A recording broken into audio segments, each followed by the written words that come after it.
A lot of people are struggling when it comes to building their school community, and one of the main reasons that you're struggling is because you don't know how to structure it based on price and how you're adding value. And I know that this is the case for you because I've spoken to hundreds of people just like you who want to build and scale online communities, and this is their biggest problem that I see most commonly. However, if you can solve this problem using the information that I'm about to teach you in this video, that the results that you see on screen now become very, very common for you. In this video, I'm going to walk you through 3 different structures of a school community that you can use for your product or your service.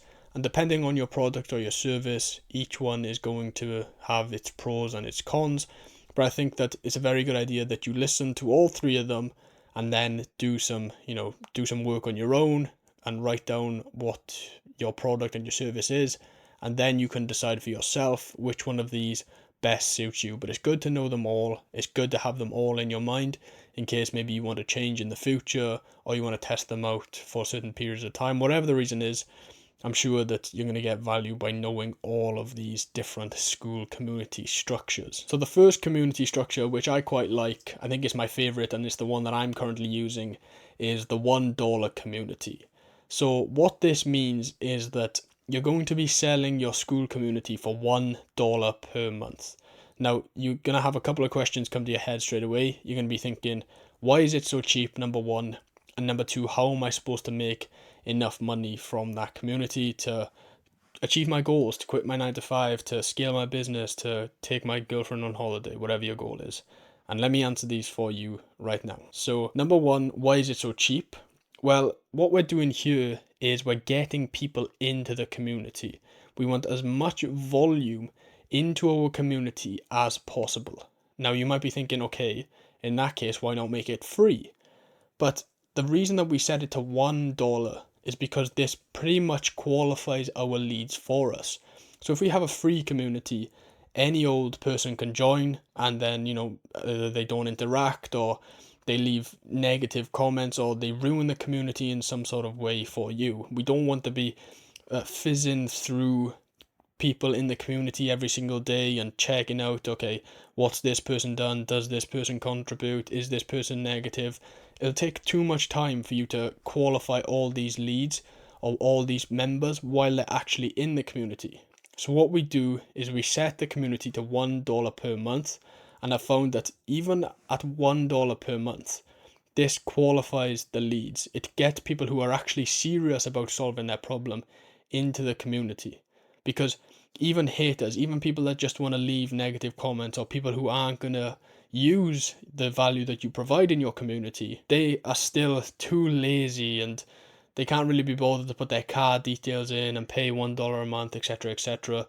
So they're just going to not opt in to your community. So by setting it at $1 and making people put their credit card details in and committing to something, taking an action and committing to you, to your community, that instantly qualifies all the people in your community, and you now know that everyone that joins your $1 community is a potential lead for the upsells that you're going to have in that community. And that comes on to the second question of, okay, how do I make money using this community? Well, then you actually upsell people into your products or your services. So maybe it's one-to-one coaching, maybe it's a course, whatever it is. You can then upsell people into your products and your services, and that is where you're going to make the bulk of your money. But you're still going to add value to this community, this $1 community, but you're just going to basically add value to the $1 community and then upsell the people who are actually serious about making progress, and that is where you're going to make all your money. The second community, which a lot of people are using right now, is the freemium community. Now, what this essentially means is that the community itself is free to join. So anyone who has the link to the community or knows that your community name or clicks your link can join the community for free.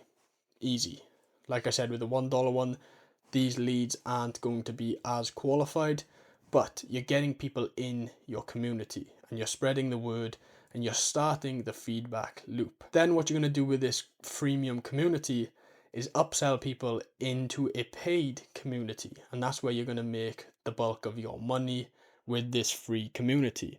So you're going to be having maybe thousands of people in the free community, and then you're going to be trying to get as many of those people to actually pay you every single month in a paid community. So you'll add all the incentives in the free community as to why people should upgrade to the kind of premium version of your community. You see a lot of businesses do this. They have free versions of their products or their services, and then they always try to get you into the premium version of their product by paying, $29 a month, $50 a month, $100 a month, blah, blah, blah, whatever it is.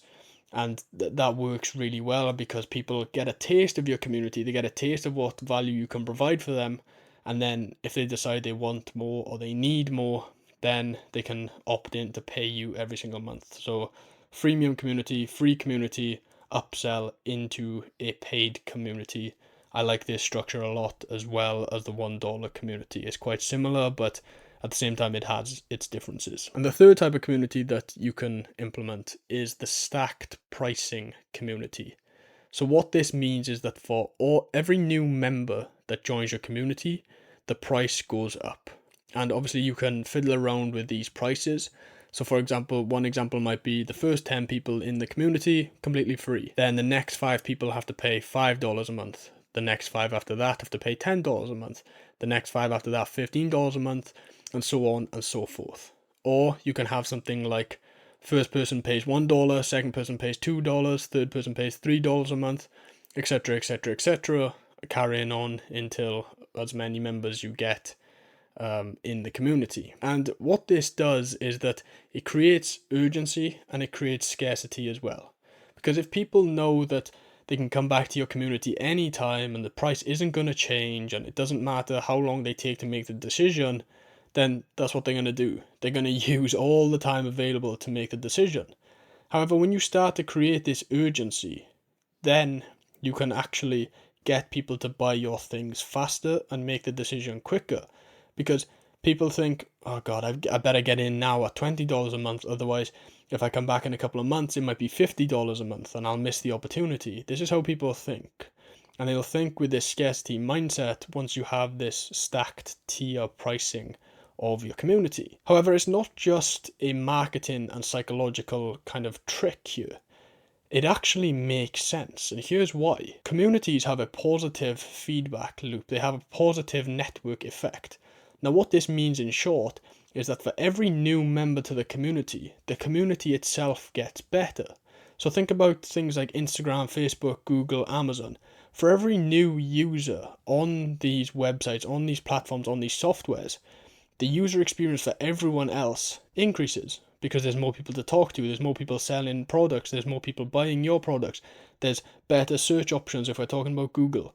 There's all these different reasons that when new people join, it actually gets better. However, there's some businesses that for every new member, it actually gets worse. And this is like coaching business, for example. So for every new member on a coaching business, the same guy only has a limited amount of hours per day, and then his time is spread more thin between clients. The more clients he has, the less time he can spend with each of those clients. Hence, each client's experience gets worse. So that has a negative network effect and a negative feedback loop. But communities have a positive feedback loop, meaning that every new member in your community, the overall experience for everyone else gets better because there's more information being shared, there's more value exchanges, there's more opportunity to make friends or business partners, and there's more relationships being built. And that's what defines a good community, is the strength of the members and the relationships between the members. So this pricing stacking technique actually makes sense because as more people join, the community is getting better, and as the community gets better, it should be more expensive, right? So it's not just a marketing psychological thing. It does work in that way, but it also has the impact of, okay, for every new member, it actually gets better, therefore it's more expensive. And when you're selling it to people, having that in your mind is very, very helpful to try and set you at ease and sell your community to people. So that was a quicker video of mine going through 3 different types of structures that you can use for your school community. However, if you're thinking to yourself, okay, I like this video concept, I like these ideas, I want to go try them out, how do I actually build and scale a school community? then you can get all the answers to those questions by clicking the video that you see on screen right now.